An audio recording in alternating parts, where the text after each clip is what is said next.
Bismillahirrahmanirrahim. Assalamualaikum warahmatullahi wabarakatuh. Waalaikumsalam warahmatullahi wabarakatuh. Selamat pagi Pak. Bagaimana kabarnya hari ini Pak? Insyaallah alhamdulillah baik Pak. Sudah agak mendingan dari waktu pendampingan kedua ya? Sudah ada perubahan Pak. Jadi ke mendingan sedikit. Oke Pak. Saya mungkin langsung saja menyampaikan tentang fokus pendampingan kita pada hari ini, yakni pendampingan ketiga. Pada pendampingan ketiga ini Pak, ada beberapa hal yang akan kita diskusikan. Yang pertama itu tentang refleksi hasil survei umpan balik 360 derajat dan penilaian sendiri tentang kompetensi guru penggerak. Kemudian diskusi rencana menerapkan pembelajaran sosial emosional, dan yang ketiga adalah diskusi hasil lokakarya kedua, yakni tentang keterlaksanaan dari tahapan bagja. Jadi ada 3 poin utama yang akan kita diskusikan pada pendampingan ketiga ini Pak. Iya, baik, saya lanjutkan. Pertama saya mungkin akan menanyakan dulu tentang apakah Bapak sudah menginput instrumen lembar umpan balik di LMS atau bagaimana? Untuk upload umpan baliknya Pak belum sempat di-upload ke LMS. Iya. Jadi saya ingatkan kembali Pak bahwa untuk di pendampingan ketiga ini semestinya CGP itu sudah menginput ya, mengupload. Nanti dilihat di REPS kalau ada fitur untuk menguploadkan.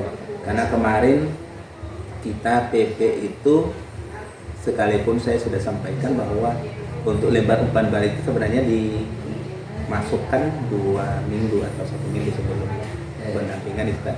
Dan ternyata setelah di cross check di LMS itu kita sudah wajib untuk menginput lembar umpan balik yang hasil dari CGP kemarin. Jadi kalau bisa selesai pendampingan ketiga ini segera diinput, karena kita akan melakukan juga refleksi di sana. Nah sekarang saya ingin bertanya, kira-kira apa saja proses yang sudah berjalan selama 1 bulan terakhir dan juga rencana tindak lanjut dari pendampingan sebelumnya, serta hal-hal yang dianggap sebagai capaian selama 1 bulan terakhir. Jadi yang pertama adalah proses dulu, kira-kira apa yang sudah berjalan 1 bulan terakhir ini Pak. Bismillah. Di sini saya akan mulai menceritakan atau menjelaskan proses apa yang sudah saya lalui selama 1 bulan. Pencapaian atau proses selama 1 bulan ini mungkin waktunya bertepatan dengan jadwal sumatif akhir sekolah untuk siswa. Makanya mungkin untuk dalam proses pembelajaran belum ada, karena habis sumatif penerimaan rapor kan ditambah libur. Kayak untuk proses pembelajarannya mungkin tidak ada. Namun adapun pencapaian selama 1 bulan ini, yaitu saya dapat menambah wawasan, pengetahuan saya mengenai bagaimana sih pembelajaran yang semestinya. Seperti yang diajarkan atau yang diberikan materi melalui di modul 2.1. Modul 2.1 yaitu tentang pembelajaran diferensiasi. Nah, di situ di pembelajaran diferensiasi kami sebagai calon guru penggerak dikenalkan atau diajarkan di dalam proses pembelajaran diferensiasi itu bagaimana seorang pendidik itu bisa memberikan pembelajaran sesuai dengan gaya dan minat atau kebutuhan dari siswa. Nah, adapun diferensiasi dalam pembelajaran diferensiasi di modul 2.1 itu ada 3 kategori, yaitu di mana ada diferensiasi kontennya, ada diferensiasi proses, dan ada diferensiasi produk. Nah, seperti yang diajarkan di dalam sebuah pembelajaran itu tidak mesti ketiga-tiganya harus ada. Nah, setidaknya di dalam proses pembelajaran itu ada salah satu atau 2 atau yang mewakili dari ketiga diferensi itu. Nah, di mana pada diferensiasi konten yaitu kita sebagai pendidik diajarkan bagaimana bisa mengenalkan atau memenuhi kebutuhan siswa. Di sini kan mengenai diferensiasi konten, tidak bisa dipungkiri kebutuhan dan minat belajar siswa itu berbeda-beda atau beragam. Ada yang siswa yang memang kebutuhannya itu lebih cenderung di semacam visual, ada yang di audio, ada yang di bagian kinestetik atau cuma kayak menulis, melihat gambar atau memperhatikan yang ada di sekitar. Nah, itu yang harus diperhatikan ketika ingin melakukan pembelajaran. Itu kita harus mengetahui lebih dalam dulu apa kebutuhan siswa yang dibutuhkan sebenarnya dan bagaimana gaya atau minat siswa dalam belajar seperti itu. Kemudian untuk diferensiasi prosesnya itu diarahkan bagaimana menurut saya Pak, yang bisa saya tangkap di modul 2.1 itu bagaimana seorang pendidik bisa mengetahui tingkat pemahaman seorang siswa atau kemampuan seorang siswa.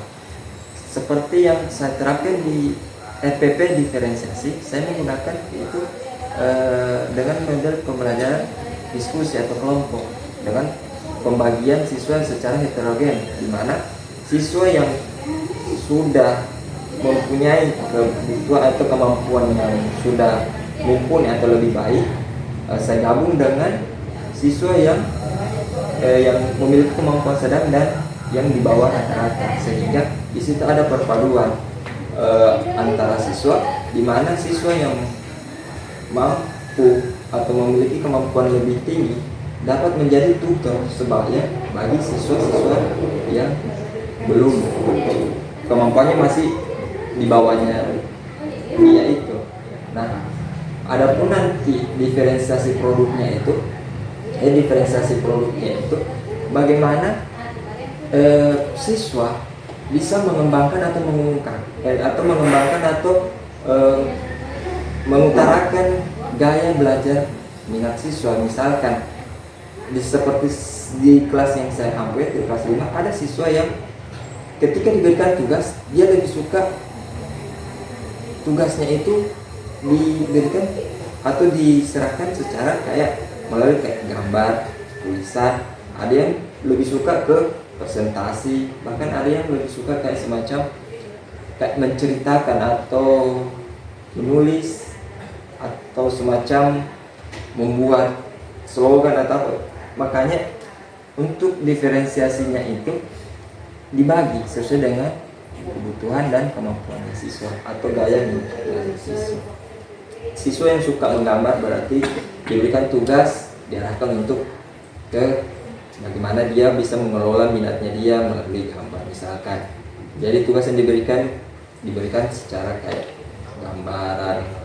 Yang suka presentasi atau bercerita atau audio lebih ditekankan ke bagaimana dia bisa mempresentasikan atau mengidentifikasikan hasil kerjanya dia ketika dia yang misalkan kemampuannya atau minat belajarnya di menulis. Nah, kita bisa memberikan semacam membuat karya atau pengalaman seperti itu. Itu yang dibutuhkan. Jadi itu adalah merupakan beberapa proses dan juga mungkin capaian ya yang Bapak sudah dapatkan dari pembelajaran selama 1 bulan terakhir. Nah, sekarang kira-kira adakah tindak lanjut yang Bapak sudah lakukan dari pendampingan sebelumnya? Pendampingan sebelumnya Pak, mungkin Bapak masih ingat kita di pendampingan kedua itu kan membahas tentang visi ya, tentang visi. Nah, kira-kira rencana-rencana yang mungkin pernah Bapak ajukan pada waktu pendampingan kedua itu, apakah itu ditindaklanjuti atau bagaimana? Nah, dari pendampingan 2 kemarin, di situ kan lebih ke fokus mengenai visi guru penggerak. Nah, ada pun tindak lanjut yang saya terapkan yaitu bagaimana saya bisa mengimplementasikan atau bagaimana saya bisa mengusahakan agar visi yang telah saya buat atau yang telah saya rencanakan bisa terwujud. Nah, adapun kemarin tahapan-tahapan untuk mencapai sebuah visi, yaitu melakukan dengan rangka bagian, di mana bagian B-nya adalah membuat pernyataan, A-nya ambil pelajaran, Y-nya gali mimpi, J jabarkan, kemudian A-nya ke eksekusi. Adapun visi yang kemarin sempat saya ambil itu bagaimana mewujudkan peserta didik yang berkarakter, itu sejalan dengan visi yang ada di sekolah sekarang, yaitu mencerdaskan, mewujudkan peserta didik yang cerdas, berkarakter, dan beriman. Berarti sekarang sudah mulai mengimplementasikan Pak ya? Ya, apa yang sudah Bapak pelajari waktu pendampingan kedua kemarin.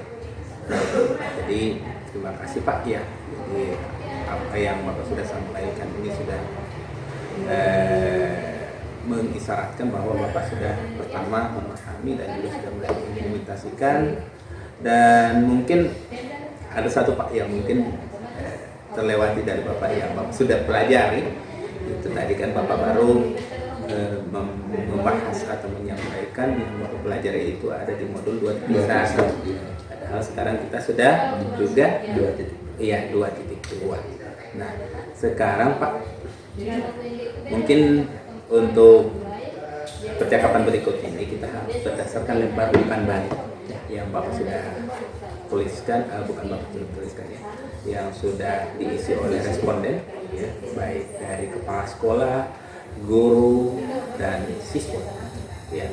Nah, jadi kalau bisa kita sama-sama melihat respon umpan balik dari tiap-tiap responden ya. Mungkin yang pertama yang saya akan ingin tanya kepada Bapak tentang hasil feedback 360 derajat, yaitu ya 360 derajat dan asesmen mandiri tentang kompetensi guru penggerak. Nah, yang mungkin yang perlu saya tanyakan kepada Bapak adalah tentang hal apa. Jadi saya kasih kesempatan kepada Bapak dulu untuk mempelajari, melihat kira-kira pada pengembangan diri apa Bapak itu kurang baik atau perlu ditingkatkan. Nah, mulai dari kepala sekolah. Jadi kalau bisa Pak, supaya dapat kalau bisa boleh juga Bapak memakai alat tulis untuk membantu Bapak mengidentifikasi hal yang kurang baik, yang perlu ditingkatkan,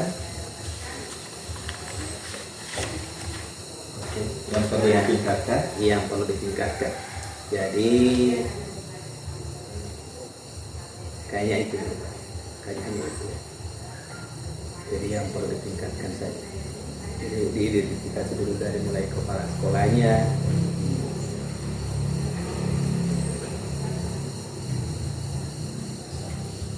kemudian asesmen mandiri dari guru penggerak, ketiga umpan balik dari siswa, kemudian rekan sejawat.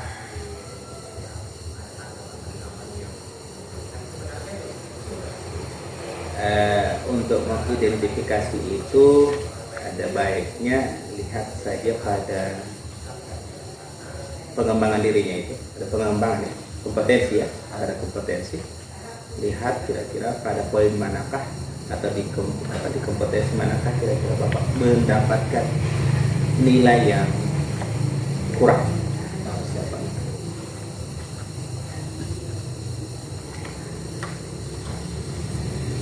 Kemudian kita juga bisa identifikasi kekurangan kita dari poin yang paling rendah. Jadi pertama kita identifikasi dari kompetensi yang banyak mendapatkan penilaian kurang. Kemudian yang kedua kita melihat dari poin manakah kira-kira kita mendapatkan nilai paling rendah. Seperti itu. Jadi mungkin Bapak saya beri kesempatan 10 menit lah.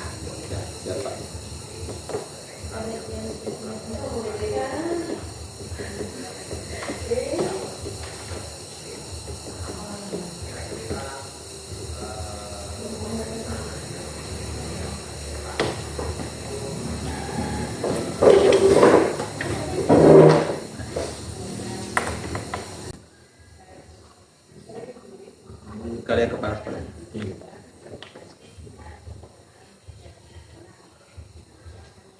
Saja di sini. Kalau di sini kan rata-rata itu kan dari 8 tuh. Iya. Ada 8 total istilahnya kan 8 kali 4 32 tuh. Nah, jadi kita itu mungkin cuma dapat berapa di sini? Paling banyak kan 1 2 3 4 5 6 kali 3 18 tambah 4 22 28 jadi 28 bagi 22 100 kita langsung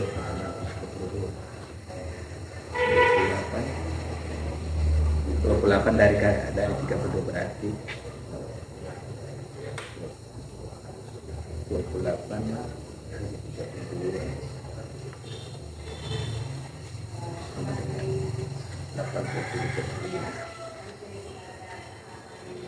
12 iya. Ini untuk kategori kompetensi meningkat pengembangan diri aktif 80,5. Baru yang ini kompetensi kedua. Yang pertama toh, baru yang kedua 1 2 3 berarti 4 berarti 16 berarti ini berapa? 9 tambah 4 13 bagi 16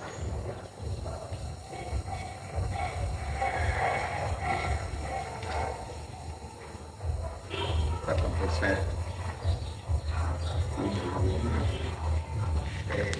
Kompetensi kedua nih.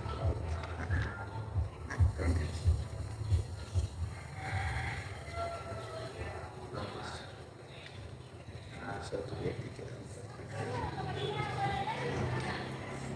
kali 4 2 1 2 3 16 tambah berapa ini 16 tambah 8 4 kali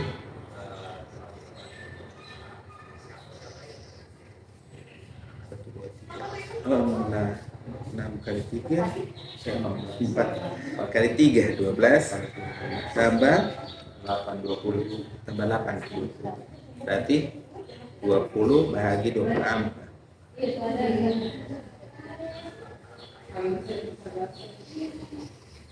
83 ini dulu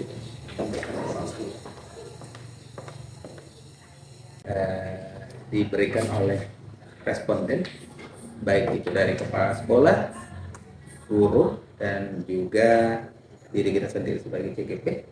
Nah, hasil responden itu sebenarnya hasil dari mereka itu dari situ diharapkan kita sebagai CGP tahu di mana kekurangannya masih perlu ditingkatkan. Nah, tapi karena hari ini kita sudah mengacu jawaban yang sudah saya input, jadi si Bapak akan saya menyesuaikan dengan jawaban yang sudah saya input. Jadi untuk selanjutnya kita bisa langsung saja ke pertanyaan berikut. Nah, ini sebenarnya masih pertanyaan kedua ini masih ada keterkaitan dengan pertanyaan pertama. Jadi pertanyaan ini berantai dan berangkai. Jadi berdasarkan hasil refleksi kita di hasil lempar umpan balik, maka di pertanyaan kedua ini ditanyakan tentang kira-kira apa rencana Bapak ke depan untuk semakin mengasah kompetensi guru penggerak yang harus Bapak lakukan. Cuma dan masalahnya itu kan lagi-lagi kita tidak punya ini kan tidak punya data untuk jawaban yang satu. Oke. Untuk hal itu nanti saya akan berikan jawaban untuk satu. Setelah itu Bapak tuangkan jawabannya itu ke saya yang itu nomor 2. Karena itu tetap saya akan uraikan di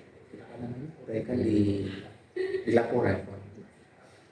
Kemudian siapa saja yang akan Bapak Ibu libatkan untuk meningkatkan kompetensi guru penggerak yang harus Bapak Ibu miliki. Oke. Jadi berdasarkan data itu dapat. Ya, oke.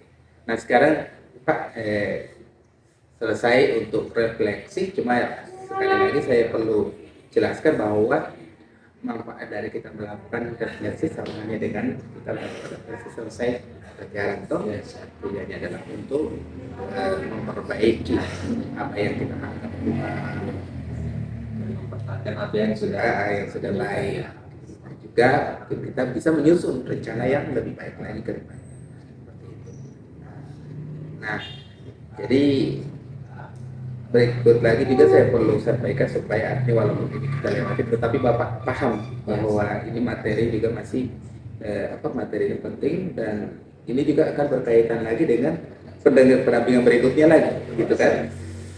Nah, jadi sebenarnya dari responden yang hasil responden atau hasil refleksi yang sudah responden nilai ke Bapak itu sebenarnya itu menunjukkan akses Bapak di sekolah seperti apa Bapak di sekolah, mulai dari beberapa kompetensi yang berdasarkan dari instrumen itu. Nah, setelah Bapak dapat kekurangannya apa, setelah itu kita perbaiki. Oke, jadi selesai kan untuk refleksi.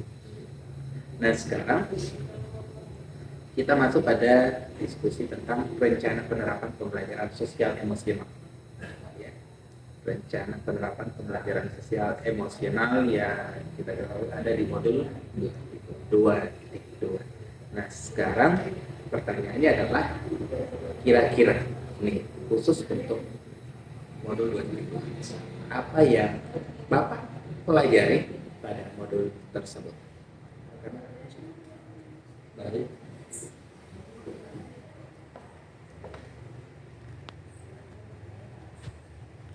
Oke. Untuk di modul 2.2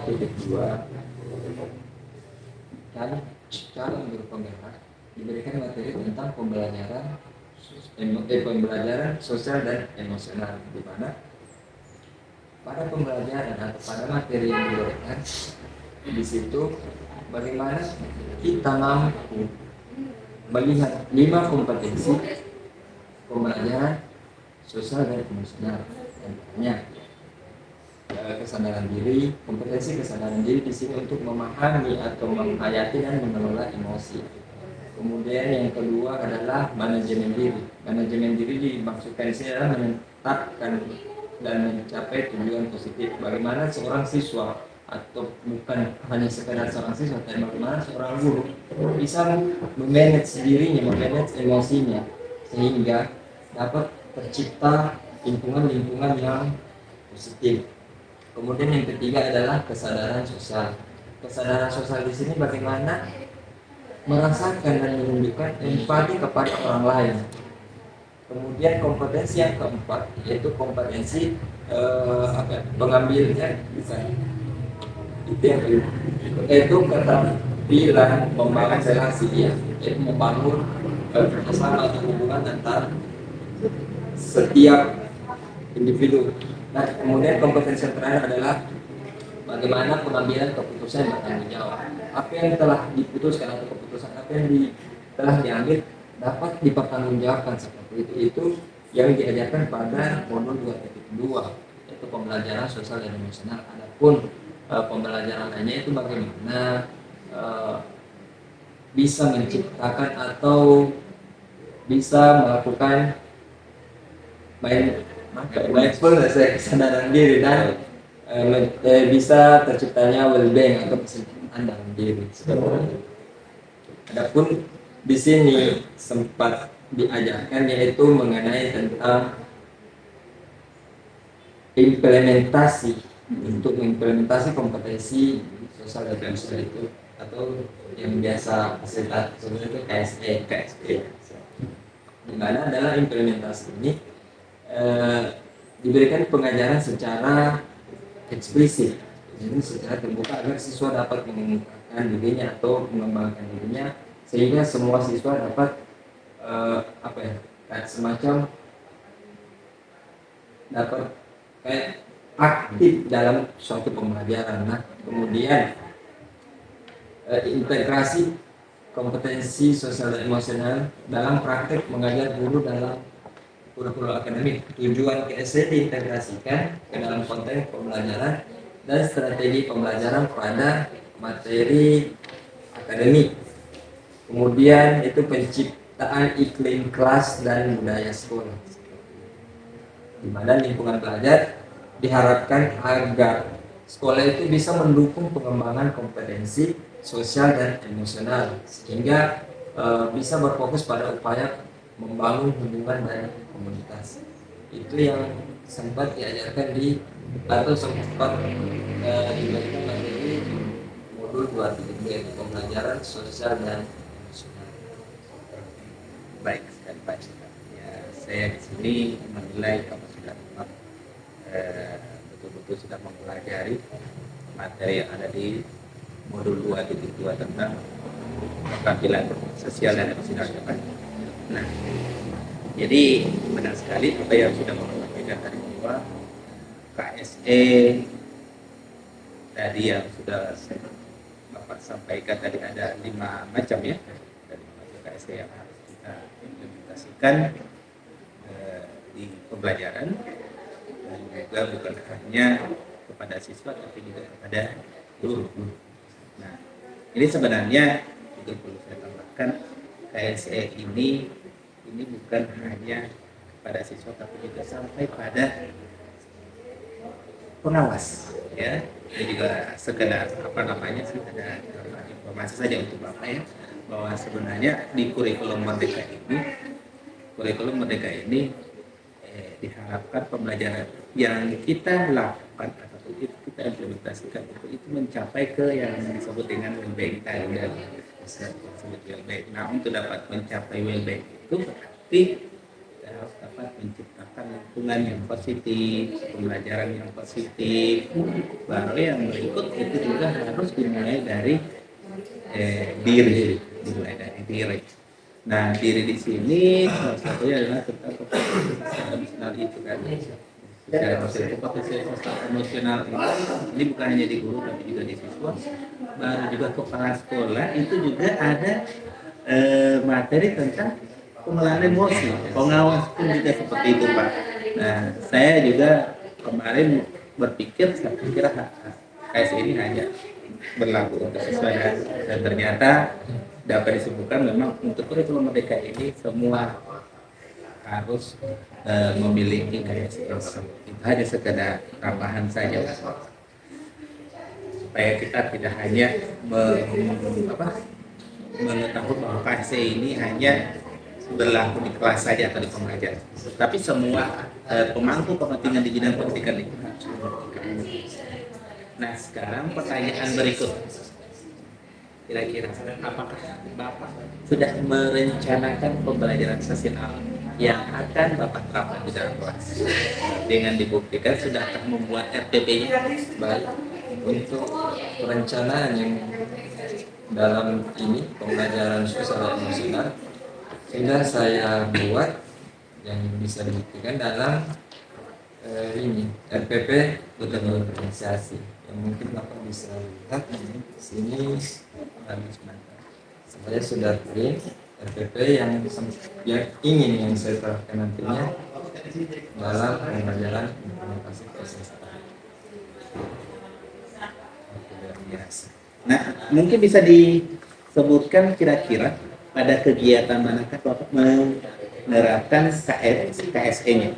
Baik, dalam RPP ini di sini dalam implementasi KSE dalam kegiatan di sini ada kegiatan untuk pembuka ya, kegiatan pembuka ada, di saat proses pembelajaran ada, yaitu di mana saya melakukan teknik scripting dengan teknik stop.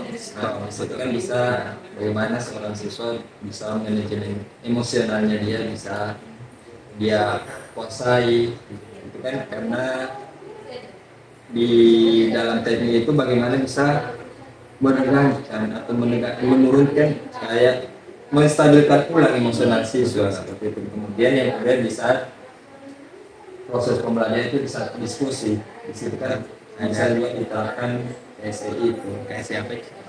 Untuk KSE di situ diskusi di situ bisa diterapkan di kesadaran sosial. Kesadaran sosial kan bagaimana bisa menerima atau menerima segala tanggapan atau perilaku dari temannya, itu kemudian kemampuan berrelasi, bisa menjalin hubungan antara sesama orang.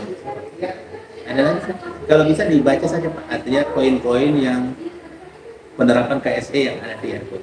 Di sini ada beberapa yang diterapkan, yaitu ada 4 TC, di mana dengan teknik stop siswa dapat mengetahui cara mengelola emosi, itu di bagian manajemen diri. Kemudian yang bagian kedua adalah kemampuan berelasi. Kemampuan berelasi itu pada saat diskusi kelompok siswa dapat membangun hubungan positif antar teman. Kemudian di KSE berikutnya yaitu mengenai nilai kesadaran sosial, di mana seorang siswa mampu bekerja sama dengan penuh toleransi tanpa harus mempertimbangkan saya punya pendapat yang paling benar.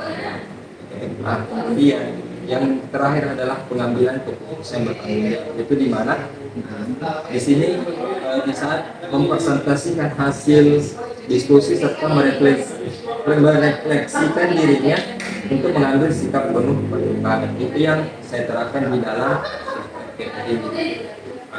Ada lagi? Cuma ada sekitar 5 KSE yang saya terapkan di Nah sekarang kira-kira apa harapan yang ingin Bapak capai dari Bapak menerapkan pembelajaran sosial emosional di kelas tersebut? Kalau mengenai harapan tentunya ada beberapa.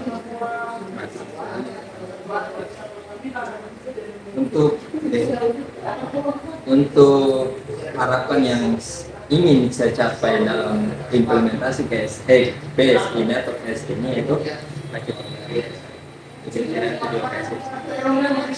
tujuan PP tidak dituliskan tujuan penerapan KSE. Kalau ini tidak begini saja, kita menguraikan. Kalau boleh juga, tapi jangan tadi. Tapi harapan secara umum kan? Iya. Boleh fokus dulu di harapan berdasarkan data dari kita menggunakan stop, apalagi itu data tadi itu. Iya. Berdasarkan riset. Oke, saya ulangi pertanyaannya Pak ya. Jadi apa harapan Bapak setelah menerapkan pembelajaran sosial emosional di kelas yang Bapak ampuh? baik. Harapan yang saya ingin capai dalam proses pembelajaran itu yaitu di mana seorang siswa dapat mengelola emosinya itu dengan nilai KSE itu di kesadaran diri, serta siswa mampu berelasi dengan baik gitu, entah itu antar sesama siswa ataupun siswa dengan guru ataupun siswa dengan orang lain. Apalagi ketika dia berada di lingkungan masyarakat, dia bisa mempunyai kemampuan untuk menjalin hubungan yang positif. Serta yang syaratkan adalah nilai KSE kesadaran sosial yang muncul dari dalam diri siswa, di mana seorang siswa itu mampu memiliki kesadaran sosial, yaitu dapat berempati kepada orang lain dan bisa bekerja sama secara toleransi. Kemudian yang saya capai yaitu adalah siswa mampu mengambil sebuah keputusan dan bisa mempertanggungjawabkannya. Itu yang secara umumnya, namun untuk secara luas itu yang ingin saya capai yaitu otomatis itu dapat dalam kesejahteraan emosional dan mental, di mana siswa mampu mengelola emosi, mereka mampu meningkatkan kesejahteraan emosionalnya, mampu untuk mengatasi tantangan yang mereka hadapi dalam kehidupan hari-hari, dan dinilai untuk di bagian untuk umum sekolah, di mana secara keseluruhan sekolah dapat menciptakan budaya yang lebih positif, mendukung bagi semua anggotanya, di mana setiap individu itu atau setiap orang sekolah itu merasa dihargai dan merasa nyaman berada di dalam lingkungan sekolah, serta dapat menumbuhkan prestasi akademik atau prestasi siswa yang ada di sekolah ini. Mungkin itu yang lebih secara umum atau secara Yes, baik, baik, baik. Oke, jadi Bapak sudah menguraikan harapan dari Bapak menerapkan pembelajaran sosial emosional kelas. Nah, sekarang kita akan mendiskusikan tentang keterlaksanaan tahapan tahunan ya dalam 60 menit. Ya tergantung dari Bapak juga menjawab. Nah, sekarang pertanyaan pertama, pengantar pertanyaan dulu. Berdasarkan hasil diskusi lokakarya dulu.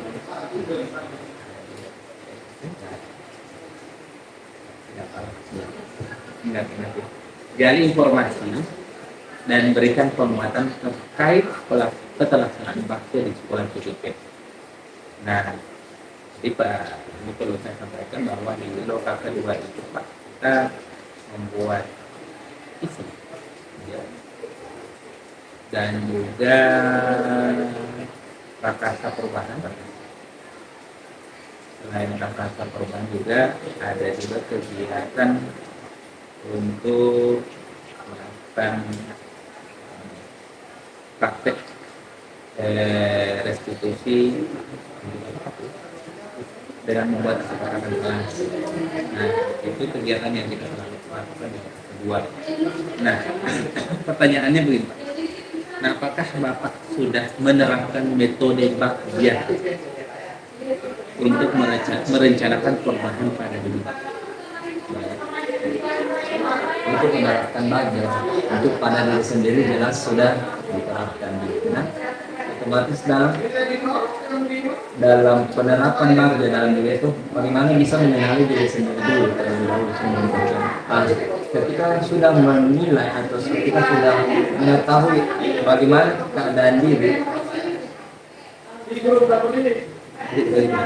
otomatis di situ setiap CGP pasti melakukan perubahan, yaitu bisa mengikuti tahapan tahap di mana tahapan itu apa, buat pertanyaan saya ini mau berubah jadi apa sih dulu, berubah bagaimana dulu, kemudian dituangkan atau diturunkan melalui prakarsa perubahan apa intinya yang saya harus ubah, kemudian melakukan tahapan Bagja, yaitu di mana bagian B adalah buat pertanyaan. Misalkan saya ingin menjadi guru yang inovatif misalkan. Nah, dengan misalnya terwujudnya saya sebagai guru penggerak itu guru yang inovatif, diturunkan ke prakarsa perubahan. Itu bagaimana saya bisa meningkatkan kompetensi saya atau kemampuan saya agar saya bisa menjadi guru yang inovatif. Nah, untuk mengetahui atau untuk bisa mendapatkan hasil dari visi yang ingin saya terapkan pada dalam diri saya, otomatis harus melalui tahapan-tahapan Bagja, di mana itu bagian D itu buat pertanyaan, kemudian A-nya adalah ambil pelajaran, G-nya adalah gali motif, J-nya adalah jabarkan, dan A itu adalah eksekusi. Nah, di mana tiap tahapan-tahapan Bagja itu pasti menimbulkan pertanyaan. Misalkan di bagian B itu identik dengan pertanyaan, apa yang harus saya lakukan agar saya dapat meningkatkan kemampuan saya sehingga saya bisa berinovasi untuk mengembangkan pembelajaran ke depannya. Itu salah satu awal untuk saya bagaimana saya bisa ada perubahan atau bagaimana saya bisa mencapai visi dalam diri saya. Itu saya sendiri. Nah, sekarang tadi kan Bapak artinya sudah menjelaskan tentang Bapak sudah menerapkan metode Bagja untuk perubahan agama. Nah, sekarang mungkin bisa disebutkan kira-kira bentuk perubahan apa yang sudah Bapak lakukan atau yang sudah Bapak implementasikan dengan menggunakan metode Bakti di sekolah atau di kelas. Apa yang atau apa yang sudah saya laksanakan melalui tahapan kerja lewat apa yang sudah saya terapkan baru untuk umum di Pertanyaan. di sini. Tahapan yang pernah saya perbuat adalah bagaimana saya bisa mengetahui atau mengenali lingkungan sekolah terlebih dahulu untuk mencapai sebuah visi dari ketika saya telah melihat lingkungan yang ada di sekolah atau kekuatan yang bisa membangun atau yang bisa membantu saya untuk meningkatkan visi atau bukan meningkatkan, untuk menciptakan visi yang bisa saya teruskan, itu otomatis saya harus lebih menekankan bagaimana saya bisa berkolaborasi, karena namanya untuk mewujudkan suatu visi tidak mungkin hanya bisa dilakukan sendiri, maksudnya harus dilakukan secara bersama-sama dengan seluruh warga sekolah yang ada, entah itu mulai dari murid, kepala sekolah ataupun sejawat. Nah, itu perubahan itu harus dimulai dari apa yang visi apa yang harus dicapai terlebih dahulu, kemudian melihat lingkungan. Yang pertama melihat lingkungan kita, kemudian visi apa yang harus dicapai dari keadaan yang ada di sekolah, kemudian bagaimana bisa membicarakan atau berkolaborasi terhadap siswa dan kepala sekolah untuk mencapai visi tersebut. Kemudian mengambil sebuah tindakan, misalkan di sini bagaimana bisa memberikan visi menumbuhkan nilai mandiri pada siswa. Ini yang pernah saya implementasikan, yaitu dalam tahapan magang, di mana saya melihat siswa yang ada di sekolah ini, yaitu nilai kemandiriannya dia masih kurang, sehingga sempat saya bicarakan sama kepala sekolah dengan tanggung jawab bagaimana caranya kita bisa mengatasi masalah yang ada, karena dilihat sekarang posisinya sekarang ini nilai kemandiriannya siswa ini kurang. Nah, dan kemarin sempat disepakati oleh segala dan sebagainya untuk membangun atau untuk meningkatkan nilai kemandirian siswa, bagaimana bisa untuk meningkatkan kemandirian siswa itu bagaimana ketika siswa ini lebih dilatih lagi untuk mengerjakan atau bisa menumbuhkan kemandirian dirinya dalam menggunakan pemberian tugas gitu. Siswa dilatih diberikan tugas untuk dikerjakan secara mandiri, jadi semacam diberikan intisari atau pokok pembahasan, kemudian dia yang sendiri mengembangkan dirinya, sehingga ketika misalkan tidak ada guru yang berada di dalam kelasnya, dia bisa muncul kesadaran dirinya dia untuk bisa belajar sendiri atau belajar mandiri. Itu yang kemarin sempat dijalankan bersama-sama teman sejawat. Nah, sekarang apakah ketika Bapak melakukan tahapan bakti itu memperoleh hasil sesuai dengan visi guru program yang Bapak inginkan atau bagaimana?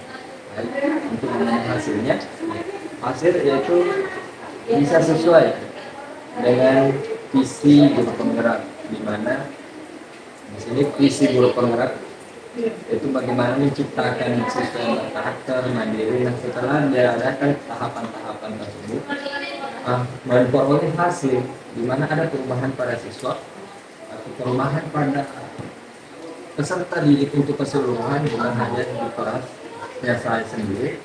Ada perubahan di mana sebagian, meskipun belum keseluruhan, sebagian siswa sudah ada rasa kemandirian dalam dirinya. Oke, sekarang apa tantangan yang Bapak hadapi ketika menerapkan tahapan bakya dalam mencapai visi tersebut? Baik, adapun tantangan yang saya hadapi itu bagaimana saya bisa mengelola seluruh siswa, apalagi saya hanya mengajar di satu kelas, sedangkan yang mau diharapkan ini adalah bagaimana semua siswa itu bisa mewujudkan visi yang telah diberikan. Itu tantangannya, itu bagaimana memberikan sebuah pemahaman kepada keseluruhan siswa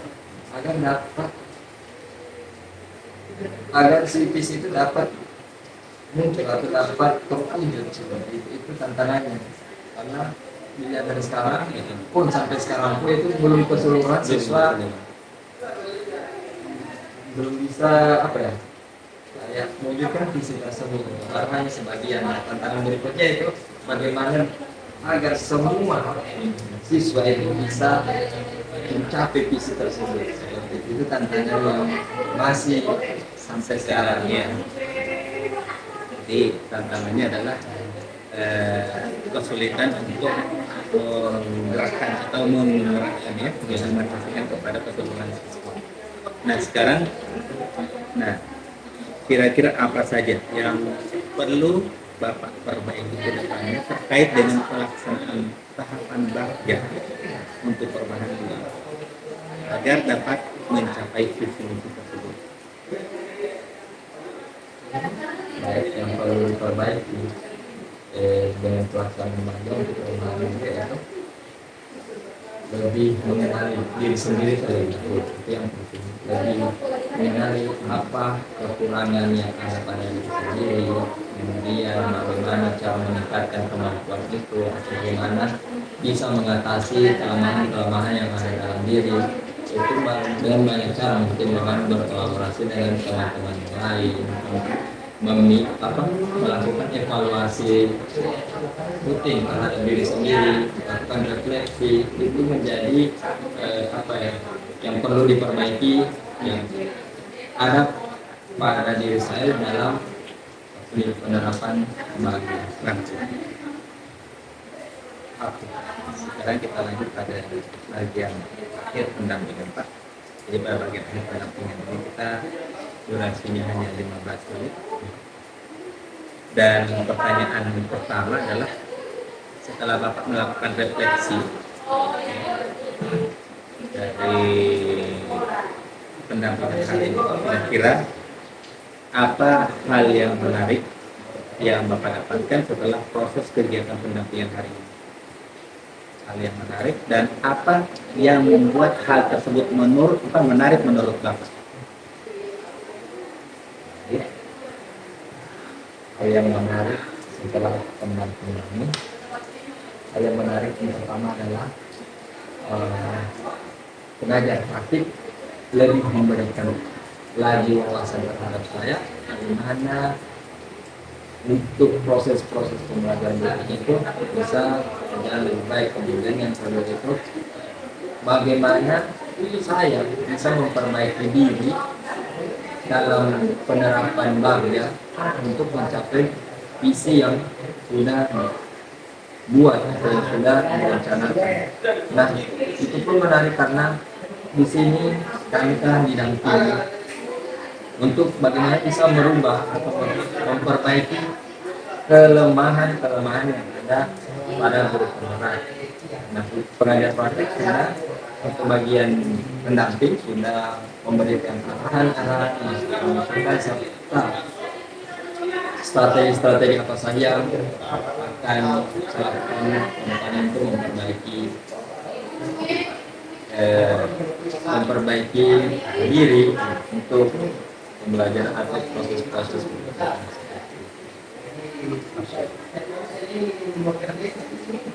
Nah, sekarang mungkin Bapak saya minta untuk lebih menyebutkan kira-kira apa saja yang Bapak sudah anggap baik pada pendampingan hari ini, dan apa yang perlu diperbaiki pada pendampingan berikutnya. Ini mungkin karena ini pertanyaan ini akan kami tuangkan ke jurnal pendampingan. Nah, kami di jurnal tersebut akan mengisi tentang informasi yang kami dapatkan dari hasil pendampingan mengenai hal yang sudah baik dan perlu diperbaiki dari TGP tersebut. Nah, sekarang Bapak mungkin di sini saya minta untuk menyampaikan kira-kira apa yang sudah baik dari pendampingan hari ini dan apa yang perlu diperbaiki pada pendampingan di kegiatan berikutnya. Untuk proses pendampingan ini hal yang baik, nah, tentunya bukanlah hal yang baik, sudah sangat baik sudah diberikan oleh pendampingan kali ini, karena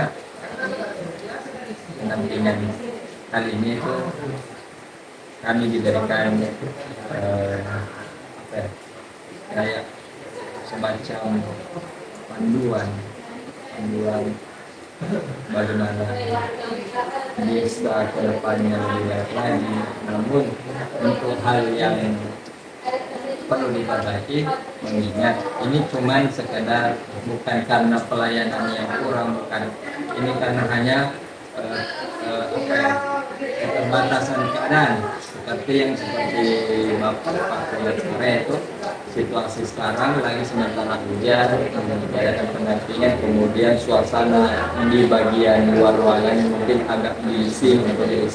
Nah, untuk hal yang perlu dipertimbangkan atau untuk diperbaiki itu bagaimana ketika pada pendampingan itu agar dalam kegiatan pendampingan ini bisa berjalan baik, dengan cara mungkin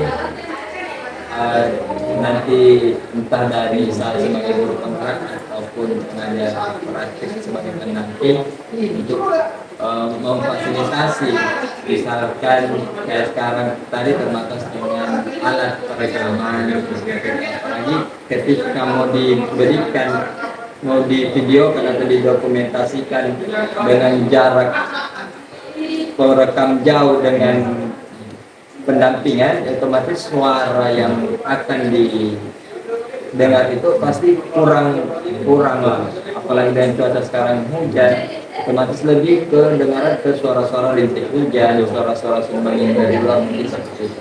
Itu cuma kalau mengenai pelayanan sudah sangat luar biasa, sudah kami sebagai guru pelajaran sangat puas akan pelayanan ini. Cuman mungkin dari sarana ya, sarana dan prasarana saja. Apalagi mengingat ada yang lagi musim hujan. Mungkin coba Pak. Oke, terima kasih.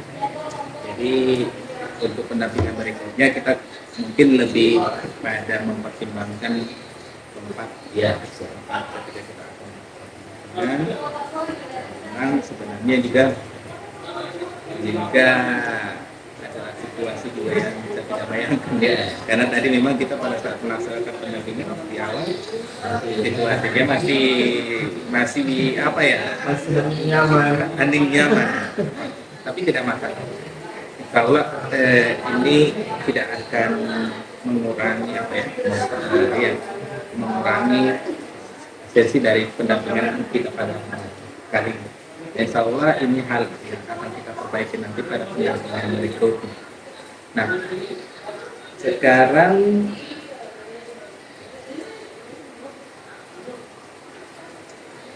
ini mungkin saya di sini hanya menyampaikan pertama terima kasih kepada Bapak yang hari ini alhamdulillah sudah ya, walaupun sedikit sakit ya,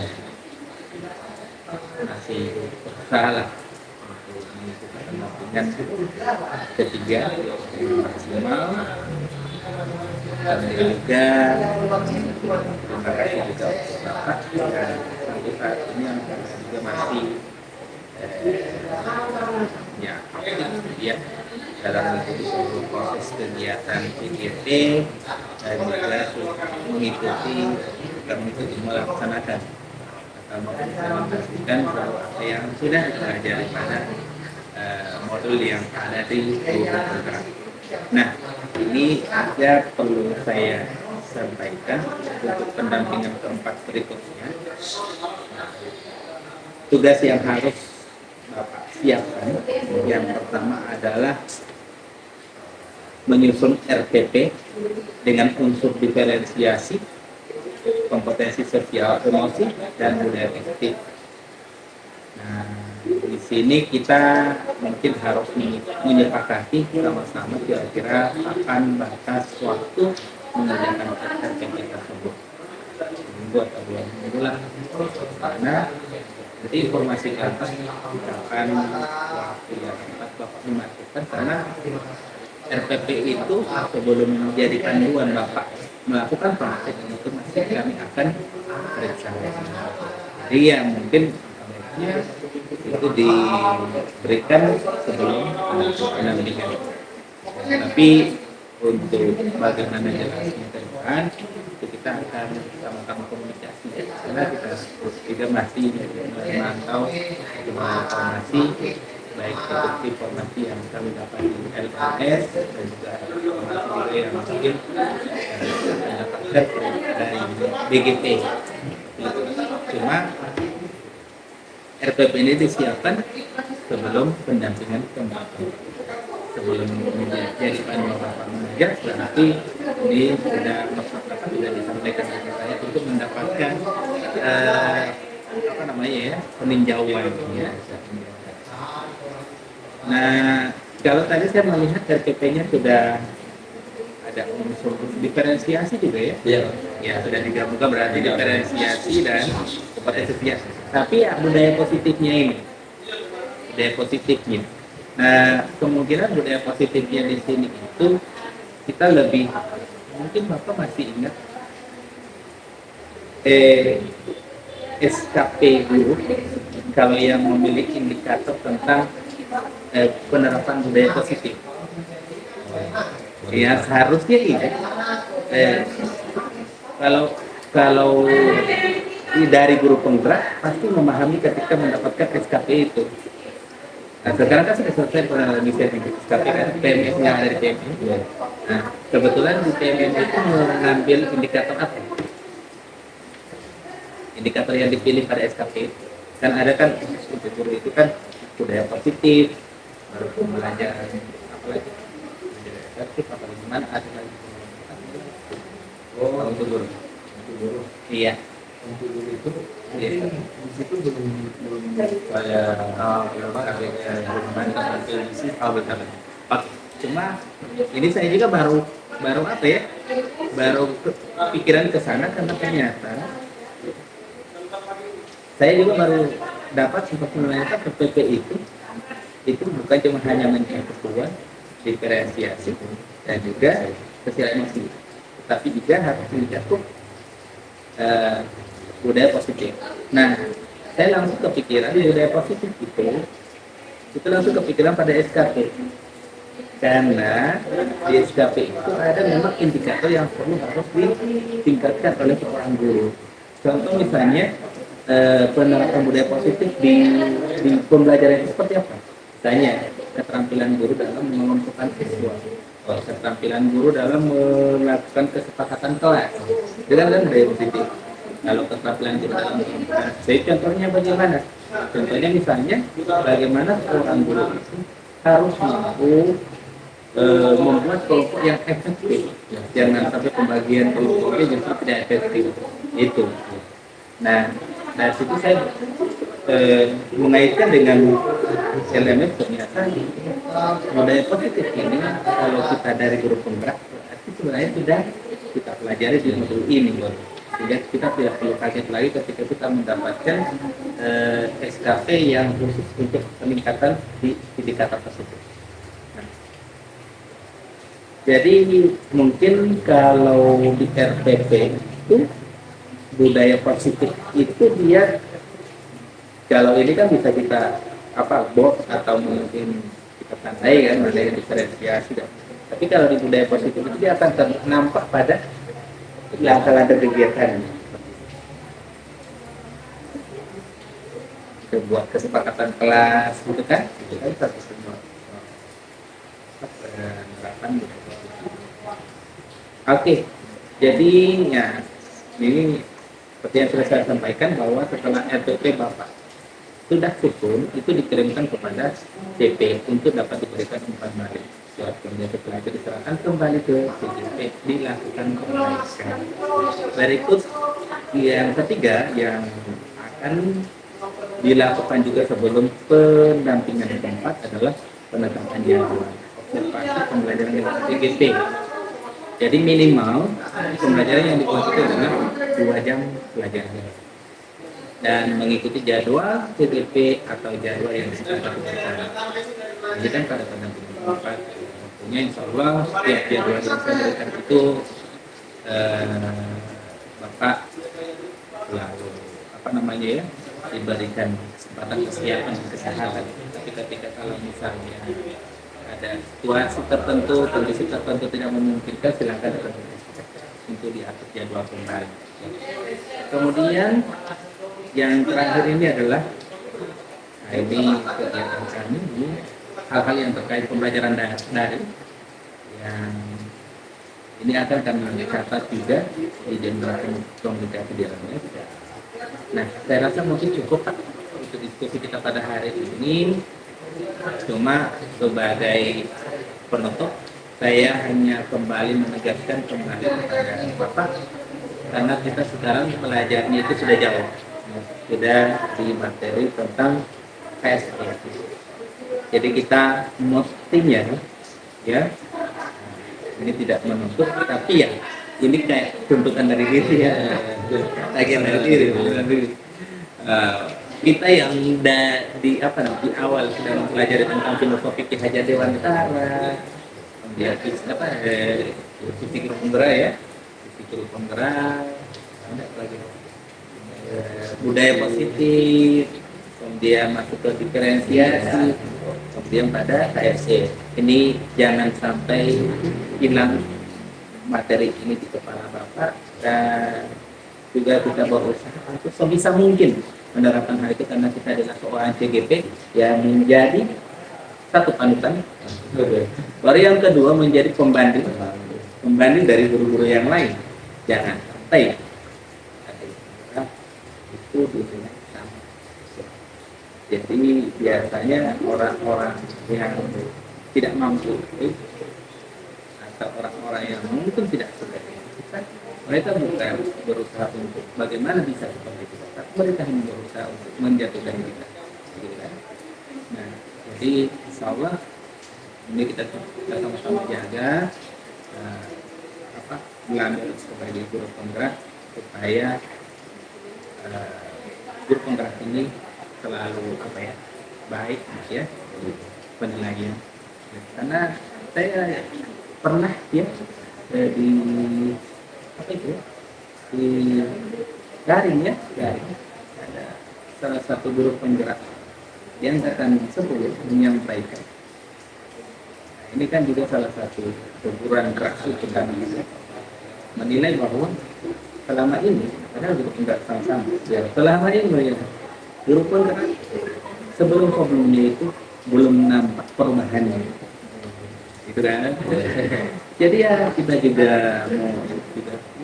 memang sekarang ini perubahan yang dilakukan oleh guru penggerak itu tidak akan nampak selama dia itu masih jadi guru. Nah, betul begitu. Coba diberi jabatan jadi kepala sekolah. Makanya guru penggerak itu untuk dapat melakukan perubahan yang besar itu dia harus siap untuk jadi kepala sekolah.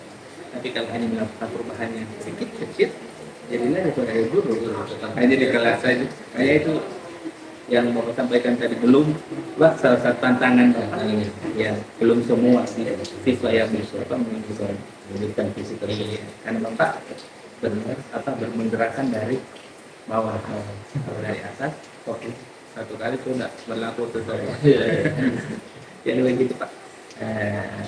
Mungkin pembahasan umum tentang itu. Jadi insya Allah kita akan ketemu lagi pada pendampingan keempat. Luar biasa pemahaman Bapak tentang materi, saya salut dan Bapak memang benar-benar mempelajarinya. Dan saya itu